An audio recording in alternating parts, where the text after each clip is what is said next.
Thank you, everybody, for coming to the Aaron Torres Podcast YouTube page. If you could do me a quick favor, see that little black subscribe button at the bottom of your screen? Go ahead, click that black subscribe button. Really does help our audience grow, really does help our channel grow, really does help and mean more than you could possibly know. So go ahead, hit that little black subscribe button. Also, thank you to our presenting sponsor, Betfred Sportsbook and the Betfred Sportsbook app. Bet 50 on any game, get $250 in free bets. Thank you again to Betfred. Thank you again to you. Now, here's the video that you came here for. And I do want to go ahead and wrap with what was actually probably the single biggest piece of on-court news in college basketball since I've last done an Aaron Torres pod. And it involves a five-star forward by the name of Mackenzie Mgbako. If you listen to this show, you probably know enough.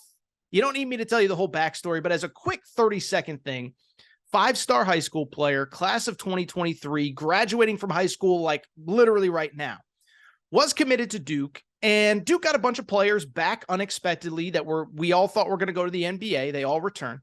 And this kid about a month ago decides to reopen his recruitment. And so we've talked about him a few times. And the last time we did an update, it was kind of interesting because it was right after he had announced his Final Four and he had taken two visits with 2 visits to go. The Final Four was St. John's, Kansas, Louisville, and Indiana. Visited St. John's, visited Kansas, Indiana, and Louisville were still on the schedule. So we talked a lot about him about 10 or 11 days ago. And I said, this is why I think Kansas is a factor after his visit there. And this is why I think St. John's is a factor after his visit there. And I don't totally buy Louisville, but, he's got ties to the assistant coach, Nolan Smith, etc. And then Indiana fans, you caught me with my hand in the cookie jar because I kind of brushed aside Indiana as a legitimate contender for his services. Well, let's just say your boy Torres was dead wrong because about a week ago, again, I was away, but Mackenzie Mgbako cut his list from 4 to 2, didn't even visit Louisville, which was very interesting, and in hindsight, probably should have been a pretty good sign. Doesn't even visit Louisville, down to Kansas and Indiana, and even then, most everybody thought it was probably going to be Kansas, including your boy Torres. No doubt about it. No questions asked. I'm not going to pretend that I said otherwise. Bring it up. It was on Friday. Mackenzie Mgbako made his college commitment, and he committed to, not Kansas, he committed to Mike Woodson in Indiana. That's right. Shout out to my boy, Mike Woodson. Look at that. Look at that. You like that shirt? You can get that shirt. There's a link in the show description. Mike Woodson does it again, baby. And I got to take the L. I got to admit I was wrong. And I got to say this. How about Mike Woodson? How about Indiana going and getting this five-star player? I would argue this changes certainly not only the trajectory of this season. I'm not exaggerating when I say I think this is one of the biggest recruits that Indiana has gotten a commitment from in decades. And I don't think it's an exaggeration to say that this guy changes the trajectory of the program as a whole. And let me explain why. First of all, very good player. First of all, come on. This shirt's gold. Come on, this shirt's gold. It's gold. It's gold. But listen, let's talk about the team. And what I would say about Mackenzie Mgbako, first of all, as I said a minute ago, 5-star, 6'8", 6'9". I believe he has as much upside as anybody in high school basketball. Can score at all 3 levels. Shoot, slash, defend, elite size and length. And listen, we're all fans of basketball. If you're listening to this, there are times when you walk into the gym, high school, college, whatever, you say, that's an NBA player right there. Sometimes it clicks, sometimes it doesn't. But you see Mackenzie Mgbako, you're like, oh, that dude can play. That dude's got every God-given ability needed to play in the NBA. He's big, he's long, he's athletic, he's skilled, everything. And so for Indiana to get this guy, it's huge. Now, it's huge for next season because I believe this puts Indiana in the mix in the Big Ten. Now, to be clear, there was some confusion on Twitter on Friday when he committed because I said this could make Indiana the Big Ten favorite. To be clear, Michigan State fans, to be clear, Purdue fans, I did not say this does make Indiana the Big Ten favorite, but I think it's in the conversation. Let me explain why. First off, right now, today, as I record, middle of May, Michigan State would be my Big Ten favorite. Purdue, if they bring back Zach Edey, would leap them as the favorite in the Big Ten. Well, let's also call a spade here. Indiana beat Purdue twice last year when they had Zach Edey. So don't sell me that Purdue is some unbeatable juggernaut. But beyond that, let's look at who Indiana has right now. Indiana is returning fifth-year guard Xavier Johnson, who was really good when he was on the court last season. Was the team's second leading scorer. Was at the time, I think you would probably say, the second most important player on the roster.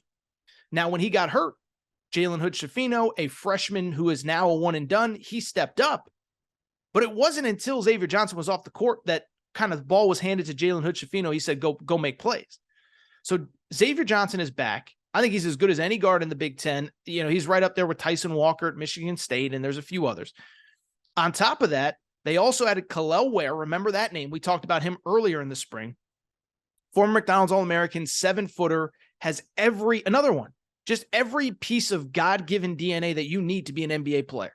7 foot, runs the floor, skilled, can shoot threes, can protect the rim. Didn't get a lot of burn at Oregon. And listen, there have been questions about his motor and whatever throughout his high school career. But at the end of the day, guess what? Guess what? The bottom line is, if this guy clicks the way that we all think that he can, he is a top 15 pick to go along with the top 10 pick that you got in Mackenzie Mgbako, who I didn't even mention. Like I said, I think Mgbako is probably I think he has the potential to be the best player in this high school class. And I think he's a top 10 pick next year. Kel'el Ware, if he clicks, can be a top 10, top 15 pick next year as well. I think Woodson's done a good job outside of those guys, fitting in pieces around them. Added a kid named Anthony Walker from Miami, big athletic kid. Added a kid from Ball State, big athletic kid. And so when you see Indiana walk in the gym next year, you know what they kind of remind me of? They'll kind of remind me of one of those SEC teams that you see on TV, right? Or a Memphis team that they just walk in, everybody's super long, super athletic, runs the floor. And it's like you watched Alabama at certain points this year. You watched Arkansas. You watched Auburn in previous years. You watched Kentucky in previous years. Like, how does anybody score on them? Everybody's 6'6" with super long arms and super athletic and can make plays at the rim. That's the kind of team that Indiana is going to have next year. And that's why I'm so excited about this commitment. Beyond that, let me also say this.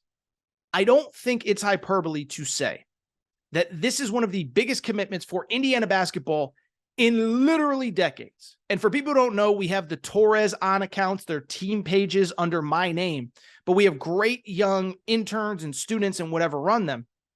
And so Connor is actually a recent Indiana grad as of like 2 weeks ago.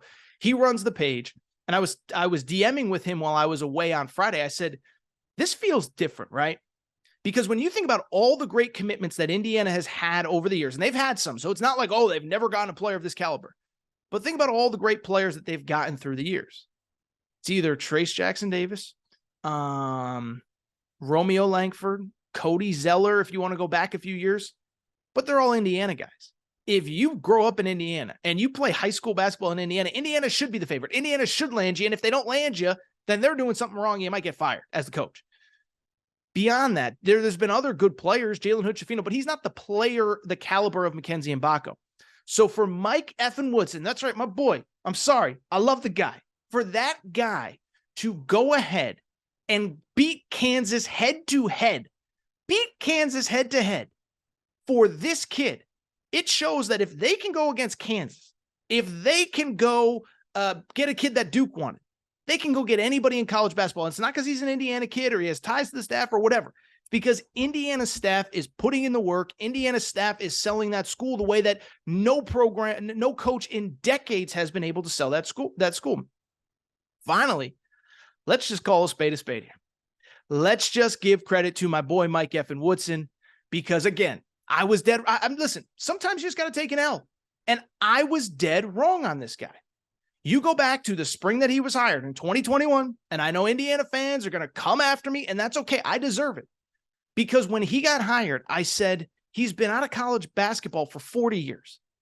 He's entering at a time when the portal is open for everybody. It's like Ellis Island. Give me your sick, you're tired, your huddled masses. That's a transfer portal. Players come, players go. We're adding this NIL thing in, and nobody has their hands around it. And now a guy that's been out of college basketball for 40 years is going to come in and figure it out.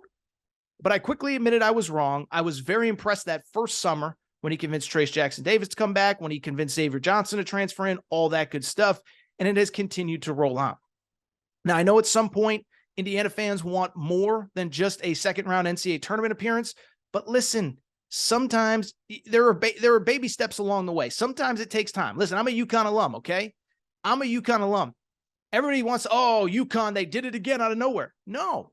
Dan Hurley took over a losing team, then got them to the brink of the NCAA tournament, then got them to the NCAA tournament twice where they did not win a game in 2021 and 2022 before they won a national championship this year.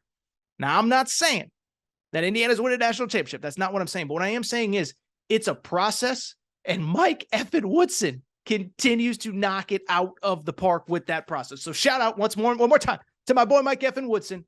Shout out to Torres, who got this one dead wrong, by the way. Mike effing Woodson T, link in the show description. But listen, I got to own where I was wrong. I did not think Mike Woodson would be this good. I did not think this kid would be going to Indiana, and I was wrong.